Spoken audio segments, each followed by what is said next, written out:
Hi అండి, welcome back to our channel Yashu homely shine. ఈరోజు వీడియోలో స్పెషల్ ఏమిటంటే తాటిపండుతో గారెలు చూపించబోతున్నాను.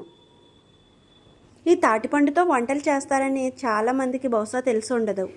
ఈ తాటిపండులో ఎక్కువగా మనకి రైనీ సీజన్లో దొరుకుతుంటాయి. జూలై నుంచి సెప్టెంబర్ మధ్యలో వస్తుంటాయి. ఎక్కువగా పల్లెటూళ్ళలో తాటిపండుతో చాలా వంటలు అయితే చేస్తుంటారు. ఈ తాటిపండు హెల్త్కి చాలా మంచిదండి. ఇందులో అధికంగా పీచు పదార్థం ఉండడం వల్ల మన డైజెషన్ సిస్టమ్ మెరుగుపడుతుంది. ఎటువంటి కెమికల్స్ లేకుండా నేచురల్గా పండుతుంది.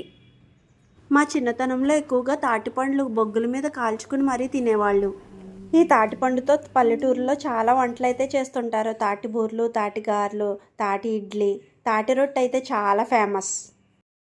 ఈ తాటిగారెలు నేను ఎలా ప్రిపేర్ చేశానో చూసేద్దాం రండి.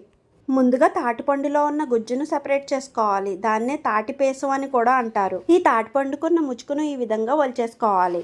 ఇప్పుడు మధ్యలోకి ప్రెస్ చేస్తే 3 భాగాలుగా